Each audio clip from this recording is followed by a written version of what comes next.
Himnicher belasan tahun namun belum sembuh-sembuh. Ya, ada seseorang yang himnicher sudah belasan tahun namun kesembuhannya baru 85%. Ya, qadarullah seperti itu. Ya. Namun apakah kita harus respect sama orang tersebut? Ya, jadi orang itu adalah seorang yang ingin menyatakan himnicher untuk penyakit langka dan membuat grup yang seolah-olah seperti menolong. Namun saya tidak respect sama orang tersebut. Kenapa tidak respect?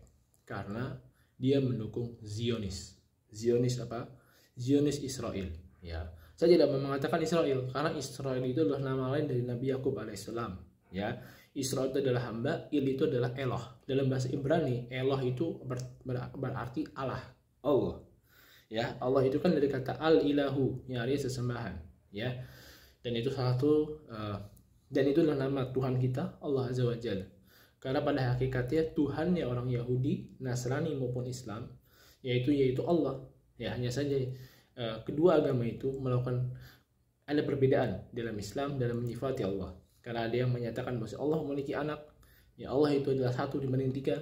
Ya, begitu pula orang Yahudi mengatakan tangan Allah terbelenggu, Allah bisa dikalahkan oleh Yakub, dan berbagai macam penyimpangan lainnya. Semoga Allah Subhanahu wa taala membimbing kita. Barakallahu fikum. Jadi begini, ya. Orang tersebut memang menderita himnicher sudah 15 tahun lamanya dan menjadi admin dan sering mengompori bahwasanya penyakit ini nggak bisa sembuh, penyakit ini penyakit langka, penyakit ini tidak diketahui dokter, gitu ya. Penyakit ini sulit sekali diidentifikasi, penyakit ini ada fluid yang begini dan begitu. Dan nyatanya dengan izin Allah Ta'ala, orang yang kontak saya, ya, dalam 1 bulan, ya, setelah saya kasih tahu begini dan begitu, ini bukan karena saya, tapi karena Allah Azza wa Jalla. Mereka bisa sembuh dalam artian kekambuhannya kurang, nggak setiap hari, ya.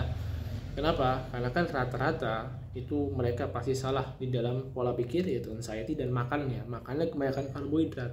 Karena kita sejak tahun 67 dibiasakan makan karbohidrat, tahun 69 terbukalah industri tepung pertama kali di Indonesia, nggak tahu pertama kali itu berapa, tapi tepung, ya. Jadi ada mie, jadi kue dan sebagainya. Tiap hari makan tepung sama nasi, ya rusak saraf itu pasti kan. Nah, tapi kenapa saya nggak respect sama orang tersebut? Karena pendukung Zionis, ya. Kan kasihan nggak bisa tidur 15 tahun. Ya, itu salah dia sendiri. Kenapa dia mendukung Zionis? Ya, dia mendukung Zionis artinya telah menyebabkan orang-orang Palestina tidak bisa tidur selama bertahun-tahun, ya. Selama ada support kepada Zionis, meskipun hanya support lisan, itu artinya mensupport pembantaian terhadap orang-orang Filistin, gitu kan. Kalau dikatakan kan Filistin sama Israel itu dibagi jadi dua oleh PBB tahun 48, oke, kita katakan dibagi dua. Namun kita lihat kenapa luas Filistin terus-menerus berkurang, ya, terus-menerus kok tambah kecil. Apalagi dulu si pemberontakan si Ariel Sharon laknatullah itu, ya, semoga Allah melaknatnya di alam kuburnya. Bayangkan berapa orang Filistin menjadi korban, ya kan? Belum lagi pernah Masjidil Aqsa itu dibakar. Nah, kita sebagai orang Islam masuk, kita diam-diam saja. Ada pendukung Zionis ini, lalu kita diam. Ya Allah, kasihan dia dihipnotis, semoga sembuh ya. Tidak akan pernah keluar dari lisan saya ucapan itu. Kenapa? Karena dia mendukung Zionis. Dan Zionis itu adalah kafir harbi, kafir yang diperangi. Adapun pendukungnya, oke, saya tidak menganggap dia kafir harbi, tapi pendukungnya dia kan mendukung kafir harbi. Orang Islam harus punya sikap terhadap kafir harbi. Beda kalau kafir zimmi, gitu, ya. Jadi ya, menurut saya dia akan hipnotis bertahun-tahun dan gak sembuh-sembuh, ya itu akibat dari perbuatannya mendukung Zionis. Adapun kalau orang membela, oh kan ini tanah yang dijanjikan oleh Abraham sesuai dengan Kejadian 27 bab 27 ayat 29. Nah, oke, saya tanya, itu pertama Israelnya Israel apa? Israel jasmani ataukah Israel rohani? Kemudian yang kedua, apakah Israel zaman sekarang yang ada itu berhukum dengan hukum Allah atau tidak? Ya kan? Kalau mereka tidak berhukum dengan hukum Allah atau hukum Allah, ya, yang mana dalam artian hukum Taurat, maka tidak bisa disebut sebagai Israel yang dijanjikan. Begitu kan? Dan ini pun serupa dengan tafsir suratul Baqarah ayat 122, di mana Allah Azza wa Jalla dulu pernah memuliakan Bani Israel, ya, di atas segala bangsa-bangsa ketika itu. Namun dalam tanda kurung adalah pada masanya. Dan lihatlah perlakuan Bani Israel pada para nabi.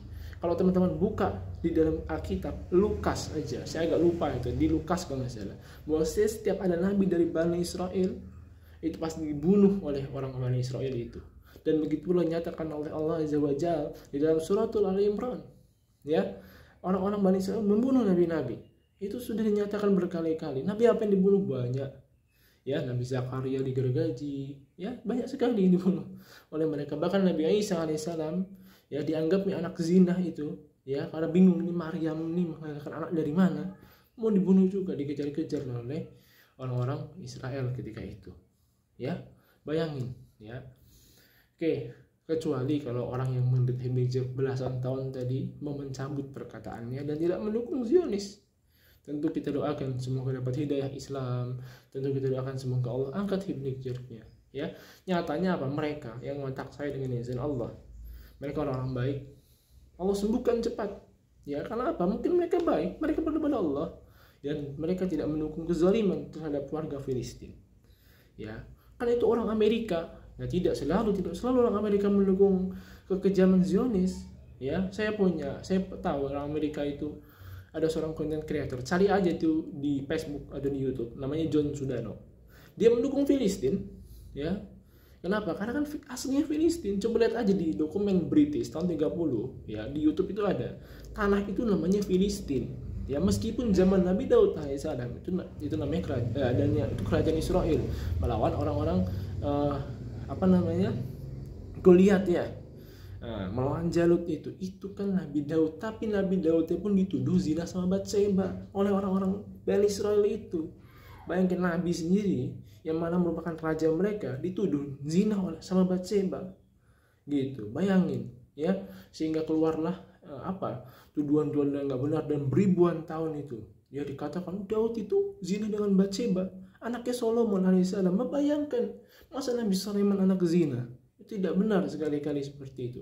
Nabi Daud alaihissalam setiap hari berpuasa, selang-seling, ya, malam sholat tahajud dan perang, berjihad insya Allah. Kapan sempatnya beliau alaihissalam berzina?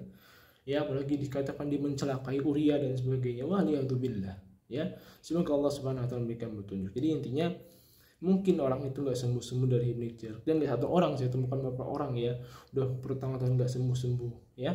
Karena kenapa? Karena tidak menenangkan hatinya. Bisa jadi karena mendukung pembunuhan di Palestina, mendukung aja.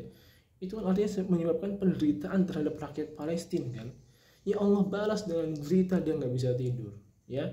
Maka itu hati-hati dengan perbuatan kita. Orang Amerika itu tidak bodoh, teman-teman. Mereka tahu itu semua, ya. Karena kenapa? UN aja ada di mana, ya. PBB ada di mana, dididikan di mana, mereka tahu itu semua. Mereka tidak bodoh, ya. Tapi ya karena hati mereka tertutup. Mudah-mudahan Allah bukakan hati mereka, dan kalau Allah bukakan dan kembali bertaubat, saya akan doakan semoga mereka Allah sembuhkan. Tapi kalau kondisinya mereka tetap mendukung Zionis dan bahkan mensupport Zionisme, tidak akan pernah saya doakan. Ya, biarkan saja mereka dengan derita mereka. Semoga Allah menyembuhkan teman-teman yang belum sembuh, ya, dan membimbing kita semua. Barakallahu fiikum.